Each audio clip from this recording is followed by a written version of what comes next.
আসসালামু আলাইকুম। Welcome to AutoCAD learning 10 minute স্কুলে। আজ আমরা কথা বলবো অটোডেস্কের একটি সফটওয়্যার অটোক্যাড নিয়ে। অটোক্যাডের অনেকগুলো সফটওয়্যার রয়েছে, তার মধ্যে অটোক্যাড একটি সফটওয়্যার যার বেশ কিছু ভার্সন রয়েছে। যেমন অটোক্যাডের প্রত্যেক বছর একটি করে নতুন নতুন ভার্সন ওরা নিয়ে আসে, যেমন প্রতি সালে একটি করে আসে।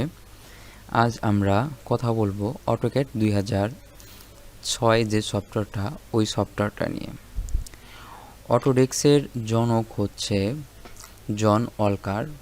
এটি মূলত একটি ড্রাফটিং সফটওয়্যার, অর্থাৎ সিভিল ইঞ্জিনিয়ারিংয়ের যাবতীয় ড্রয়িংয়ের ক্ষেত্রে যেই সফটওয়্যারটির খুব বেশি প্রয়োজন হয় সেটি হচ্ছে অটোক্যাড সফটওয়্যার।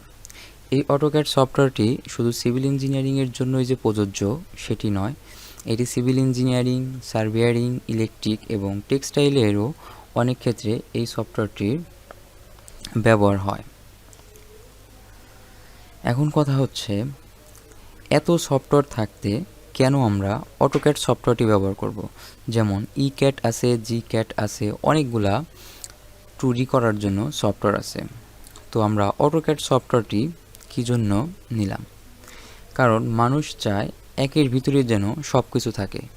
তো অটোক্যাড 2006 যে সফটওয়্যারটা, এই সফটওয়্যারটার ভিতরে ধারাবাহিকভাবে সব কিছুই দেওয়া আছে, এজন্যে অটোক্যাড সফটওয়্যারটি বেস্ট। তো আজকে আমরা যে বিষয়গুলো নিয়ে আলোচনা করব সেটা হচ্ছে অটোক্যাড সফটওয়্যার কিভাবে ওপেন করতে হয় এবং কিভাবে ক্লোজ করতে হয়, এবং কাজ করার শুরুতে একটি পেজ সেটআপ দিয়ে নিতে হয়। তো কিভাবে পেজ সেটআপ দিতে হয় সেটা নিয়ে আলোচনা করব, এবং এর ভিতরে আরও ধারাবাহিক কিছু কথা আছে যেগুলো নিয়ে আমরা আলোচনা করব। আপনি যদি আমার চ্যানেল নতুন হয়ে থাকেন তাহলে অবশ্যই সাবস্ক্রাইব করে রাখেন, কারণ আমি চেষ্টা করব প্রতিদিনই একটি করে ভিডিও আপলোড করার জন্য, যেই ভিডিওতে অটোক্যাডের যাবতীয় A to Z আমি ইনশাল্লাহ দেওয়ার চেষ্টা করব। তো আপনি যদি প্রথম থেকেই আমার টিউটোরিয়ালগুলো দেখেন তাহলে ইনশাল্লাহ আপনি অটোক্যাডের যাবতীয় যে 2Dগুলো আছে এগুলা শিখতে পারবেন। তো আমরা এখন দেখব কিভাবে অটোক্যাড সফটওয়্যারটি ওপেন করতে হয়। তো এটা হচ্ছে আমার অটোক্যাড সফটওয়্যার। তো এটা এখন আমি ওপেন করব। তো এখানে ক্লিক করলাম, ক্লিক করার পর রান অ্যাজ অ্যাডমিনিস্ট্রেশন এটাতে ক্লিক করলাম। ক্লিক করার পর এখানে ইয়েস দিব। ইয়েস দেওয়ার পর আমার সফটওয়্যারটি কিন্তু ওপেন হয়েছে। তো প্রথমে ওপেন হওয়ার পর এরকম একটা ইন্টারফেস আসবে। প্রথমে যেটা দেখতে পাচ্ছেন এটা হচ্ছে মেনু বার।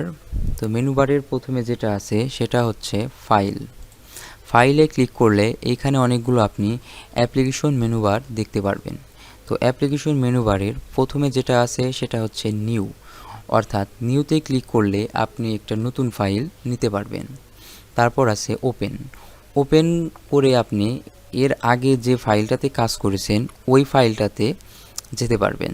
তারপর ক্লোজ, তারপরে সেভ বলতে আপনি এখন রানিং যেই পেজটাতে কাজ করছেন আপনি যদি শুধু সেভ দেন তাহলে এই পেজটাতে আপনি যে ড্রয়িংটা করবেন সেটা সেভ হয়ে থাকবে। তারপর আছে সেভ অ্যাজটা হচ্ছে আপনি এই ফাইলে যতটুকু কাজ করছেন আপনি চাচ্ছেন এই ফাইলটাকে পুনরায় অন্য একটি রিনেম দিয়ে বা নাম দিয়ে সেভ করতে যাচ্ছেন, সেই ক্ষেত্রে আপনাকে সেভ অ্যাসে ক্লিক করতে হবে। তারপর এই জায়গায় আছে পেজ সেটআপ ম্যানেজার। এটা হচ্ছে পেজের ভিতরে মানে পেজ সেটআপটা কীভাবে করতে হয় সেটা, তো সেটাও আমি এই ভিডিওতেই একটু পরে দেখাবো। তারপরে হচ্ছে প্লট ভিউ। এটা হচ্ছে আপনার ভিউ আকারে দেখার জন্য, যখন আপনি প্রিন্ট করবেন তখন আপনার এটা প্রয়োজন হবে। তারপর হচ্ছে প্লট, এটাও আপনার কোনো ড্রয়িং যখন আপনি প্রিন্ট করবেন তখন আপনার কাজে লাগবে। তারপরে ড্রয়িং ইউনিট আছে, চেইন আছে, এগুলো আমি ধারাবাহিকভাবে কথা বলবো। লাস্টে আছে এক্সিট। যখন আপনি এই সফটওয়্যারের কাজটা শেষ করে বের হয়ে যাবেন তখন আপনি এক্সিট দিয়েও বের হয়ে যেতে পারেন, আবার এখানে কট চিহ্ন দিয়েও বের হতে পারেন। তো তারপর আছে এডিটে ক্লিক করলে এখানে আনডু আছে, রিডু আছে, কাট, কপি, পেস্ট, ক্লিয়ার, জাস্ট এইগুলো আছে। এগুলা আপনার ড্রয়িংয়ের ক্ষেত্রে দরকার, এগুলো আমি ধারাবাহিকভাবে কথা বলবো। তারপর আছে ভিউ, ইনসার্ট, ফরম্যাট। তো এই ফরম্যাটে মূলত পেজ সেটআপের কাজ। এখান থেকে 3টা স্টেপে আমাদেরকে পেজ সেটআপ করতে হবে, সেটাও আমি দেখাবো। তারপর আছে টুলস। টুলসে অনেকগুলো টুলস দেওয়া আছে, যেই টুলসগুলো আপনার এইখানে, তারপর এইখানে এবং এইখানে দেওয়া আছে। এজন্য টুলস নেওয়ার কথা বললাম না, কারণ এগুলো নিয়ে কথা বলতে অনেক ডিটেলসে কথা বলতে হবে। এগুলোই আমি আস্তে আস্তে আপনাদেরকে ছোট ছোট ভিডিও আকারে আপনাদের সামনে উপস্থাপন করব। তারপর ডাইমেনশন। ডাইমেনশনটা হচ্ছে কোনো ড্রয়িংয়ের মেজারমেন্ট বা কতটুক নেবেন সেটার একটা মাপ, মডিফাই, যাই হোক। তারপরে আছে, এখানে আছে নিউ, অর্থাৎ নিউতে আপনি নতুন ফাইল নিতে হবেন। এই অ্যাপ্লিকেশন মেনুবারে যেগুলো বললাম ঠিক সেইগুলাই এখানে দেওয়া আছে, সেভ, প্রিন্ট, তারপরে প্লট, যাই হোক এইখানে এগুলো দেওয়া আছে। তারপরে এইখানে যেগুলো আছে স্ট্যান্ডার্ড, এগুলোও আপনার ড্রয়িংয়ের ক্ষেত্রে বিভিন্ন কাজে লাগবে। তো এগুলো আমি ধারাবাহিকভাবে আপনাদের সামনে উপস্থাপন করার চেষ্টা করব। তারপরে আছে লেয়ার প্রপার্টিস ম্যানেজার। এটা ড্রয়িংয়ের ক্ষেত্রে অনেক জরুরি একটা অধ্যায়, কারণ যখন আপনি ড্রয়িং করবেন তখন আপনার ড্রয়িংকে এক এক সময় এক এক কালারে আপডেট করতে হবে, তখন আপনার এই লেয়ার প্রপার্টিসের দরকার পড়বে। তো সেটাও আমরা দেখাবো। তারপর এখানে লেয়ার আইসোলেট, এটাও আপনার যখন কোনো লেয়ার আইসোলেট করবেন বা কোনো একটা লেয়ার ধরে আপনি চিহ্নিত করবেন তখন আপনার লেয়ার আইসোলেটের দরকার পড়বে। তারপরে এইখানে আছে মেজারমেন্ট, এগুলো আপনার ধারাবাহিকভাবে লাগবে, তো সেগুলো আমি বলবো।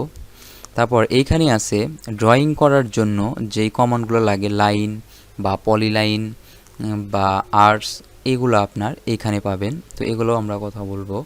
এখন শুধু আপনাদেরকে দেখাচ্ছি কোন টুলস বারের কি কি প্রয়োজন হয় সেগুলা, কিন্তু টুলসের ধারাবাহিক নিয়ে আমরা আস্তে আস্তে ভিডিও করব। আপনি যদি আমার ভিডিওগুলো দেখেন তাহলে খুব সহজে আমি বলতে পারি ইনশাল্লাহ 2D যাবতীয় সব কিছু আপনি শিখতে পারবেন। তো এইখানে আছে বেশ কিছু ইরেজ, কপি, মুভ, তারপর হচ্ছে অফসেট, অ্যারি, মুভ, তারপর রোটেট, তারপর হচ্ছে আপনার এখানে অনেকগুলো আরও আছে, মিরর আছে, রোটেট আছে, অফসেট আছে, সবগুলো আছে। এগুলা নিয়ে আপনি ড্রয়িং করতে পারবেন। তারপর যদি আপনি নিচের এদিকে আসেন তাহলে দেখতে পারবেন মডেল, লেআউট 1, লেআউট 2। তো লেআউট মডেল যেটা এখন আমরা যেটা দেখতে পাচ্ছি, যে পেজটা এখন আমাদের সামনে ওপেন আছে, এটাই হচ্ছে মূলত মডেল। তারপর লেআউট 1, লেআউট 2, এগুলো হচ্ছে যখন আপনি ড্রয়িং করলেন, ড্রয়িং করার পর যখন ড্রয়িংটি আপনি প্রিন্ট করবেন তখন আপনার এই দুইটার প্রয়োজন হবে। তারপরে হচ্ছে এই নিচে যেটা দেখতে পাচ্ছেন এটা হচ্ছে কমান্ড প্রমোট এরিয়া। আপনি যখন কোনো একটা কমান্ড নেবেন তখন এইখানে কিবোর্ডে আপনি যখন যেটা সিলেক্ট লিখবেন তখন এইটা আপনার এখানে শো করবে। আপনি কিবোর্ডে যেটা টাইপ করবেন অর্থাৎ সেটাই এখানে শো করবে। তো এটাকে বলা হয় কমান্ড প্রমোট এরিয়া। তো আরেকটা কথা হচ্ছে, যারা সিভিল ইঞ্জিনিয়ারিং তাদের ড্রয়িং অথবা পুরো একটি সিভিল কার্য সাধন করার জন্য 3টা জিনিসের প্রয়োজন হয়, সেটা হচ্ছে 2D, 3D এবং 3ds ম্যাক্স, অর্থাৎ 3ds স্টুডিও ম্যাক্স। কিন্তু যারা সার্ভেয়ারিং আছেন তাদের জন্য এই একটা সফটওয়্যারই আমি মনে করি যথেষ্ট, কারণ তারা যখন জমির কোনো লেআউট নিবে তখন এই অটোক্যাডের সাহায্যে খুব সহজে নিতে পারবে। অথবা যারা টেক্সটাইলে আছে তারাও কিন্তু এই সফটওয়্যারটির সাহায্যে বিভিন্ন কিছুর মাপ করে থাকতে পারবে বা ড্রয়িং করতে পারবে। এবং যারা ইলেকট্রিক্যাল আছেন তারাও কিন্তু এই একটি সফটওয়্যারের মাধ্যমেই তাদের কাজ করতে পারবেন। তো এই সফটওয়্যারটি কিন্তু অনেক জরুরি একটি সফটওয়্যার। তো এখন কাজ শুরু করার আগে প্রথমে যেটা করতে হবে সেটা হচ্ছে আপনাকে একটা পেজ সেটআপ দিয়ে নিতে হবে। তো কিভাবে আপনারা একটি পেজ সেটআপ করবেন? তো প্রথমে আপনাদেরকে যেটা হবে, এখানে লেখা আছে ফরম্যাট, ফরম্যাটে আসার পর এইখানে 3টি ধাপে আপনাকে পেজ সেটআপ করতে হবে। প্রথম যেটা করতে হবে সেটা হচ্ছে ইউনিটস, দ্বিতীয়তে করতে হবে ডাইমেনশন সিলেক্ট, তৃতীয় যেটা করতে হবে ড্রয়িং লিমিটস। তো প্রথমে আপনাদেরকে ইউনিটস যেটা আছে এইটাতে ক্লিক করতে হবে। তো ইউনিটসে ক্লিক করার পর আপনি যেহেতু সিভিল ইঞ্জিনিয়ারিং হনার যেটাই হন বা ইলেকট্রিক বা সার্ভেয়ারিং, মূলত বেশিরভাগ কাজে ফিট এবং ইঞ্চিতে হিসাব করা হয়। সেই ক্ষেত্রে আপনি এইখানে ক্লিক করে দিবেন ইঞ্জিনিয়ারিং, তারপর এইখানে ফিট এবং ইঞ্চিতে কনভার্ট করে দিবেন, তারপর ওকেতে প্রেস করবেন। তো পেজ সেটআপের 3টি ধাপের একটি ধাপ কিন্তু আমরা অটোমেটিকলি করলাম। তারপর এইখানে ক্লিক করে আসতে হবে ডাইমেনশন সিলেক্ট, এখানে ক্লিক করলাম, তারপর মডিফাইতে ক্লিক করার পর এরকম একটা ইন্টারফেস আসবে। তারপর আপনারা ইউনিটসের যেই সেটিংগুলো দিছেন এখানে সেগুলোই দিতে হবে। যেমন এখানে দিতে হবে আগের বারে যেরকম আমরা ইঞ্জিনিয়ারিং দিয়েছিলাম, এখানে ইঞ্জিনিয়ারিং দিতে হবে। তারপর এখানে দিতে হবে ফিট এবং ইঞ্চিতে, তারপর ওকে, তারপর সেট কার্টুনে ক্লিক করতে হবে। সেট কার্টুনে ক্লিক করে ক্লোজ। তো আমাদের 3টি ধাপের 2টি ধাপ কিন্তু অলরেডি হয়ে গেছে। এখন আমাদেরকে আবার ফরম্যাটে আসতে হবে, এসে ড্রয়িং লিমিটস এখানে ক্লিক করতে হবে। ক্লিক করে ইন্টার ইন্টার এ ডাবল ইন্টার। তো আমাদের 3টি কিন্তু পেজ সেটআপের 3টি ধাপই কিন্তু আমরা পেরিয়েছি। এখন কিন্তু আমাদের পেজটা কাজ করার জন্য উপযুক্ত। তো দেখতে পাচ্ছেন যে আমার যে কার্সারটা যেটা আমি নাড়াচ্ছি এটা কিন্তু আমার পেজের থেকে অনেক বড় হয়ে গেছে। তো এইটা ঠিক করার জন্য আপনাকে কিবোর্ডে প্রেস করতে হবে ও পি ইন্টার।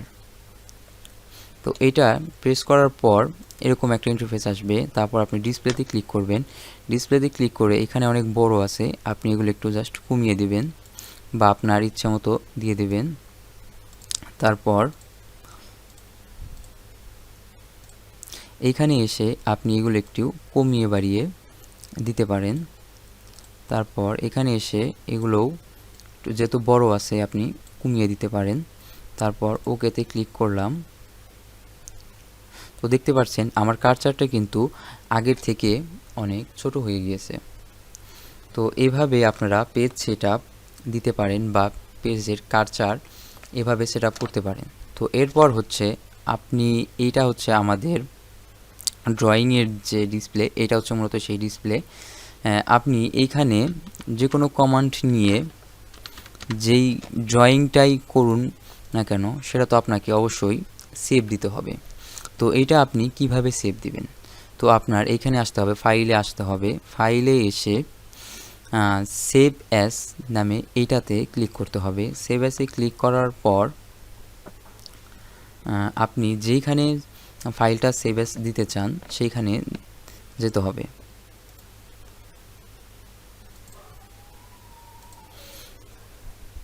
তো ফাইলে ক্লিক করার পর সেভ অ্যাসে ক্লিক করার পর এরকম একটা ইন্টারফেস আসবে।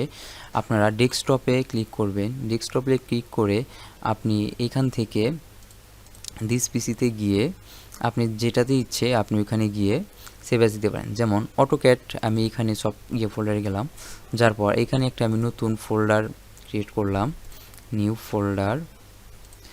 ফোল্ডার ক্লিক করার পর এখানে ঢুকে আপনি যে ফাইলটাতে কাজ করতেছেন ওই ফাইলটা কী নামে সেভ দিবেন ওইটা এখানে লিখতে হবে। যেমন আমি ড্রয়িং 1 নামে ফাইলটা সেভ দিব, জাস্ট এখানে সেভ দিলাম, আমার ফাইলটা কিন্তু অটোমেটিকলি সেভ হয়ে গেল। তো একটি ক্লাস এত লম্বা এবং দীর্ঘায়িত করব না, সর্বোচ্চ 10 মিনিটের মধ্যে শেষ করার চেষ্টা করব। আজকে যেহেতু প্রথম এর জন্য অনেক কিছুই বলে ফেললাম। এরপরে আমরা আরও বেশ কিছু কমান্ড নিয়ে কথা বলবো এবং তার পরবর্তী থেকেই কমান্ডগুলো আমি ধারাবাহিকভাবে আপনাদের সামনে উপস্থাপন করব। তো অবশ্যই আমার চ্যানেলটি সাবস্ক্রাইব করে পাশেই থাকবেন এবং এই সফটওয়্যারটি যে কোনো দোকান অথবা ওয়েবসাইট থেকেই কালেক্ট করতে পারেন। তো আপনারা যদি আমাকে কমেন্ট অথবা ইনবক্স করেন তো সেক্ষেত্রে আমি আপনাদেরকে এই সফটওয়্যারের লিঙ্কটি দিয়ে দিব। তো এই ছিল আজকে এই ভিডিও। পরবর্তী ভিডিওর জন্য অবশ্যই সাবস্ক্রাইব করে রাখুন। তো ঠিক আছে, ধন্যবাদ।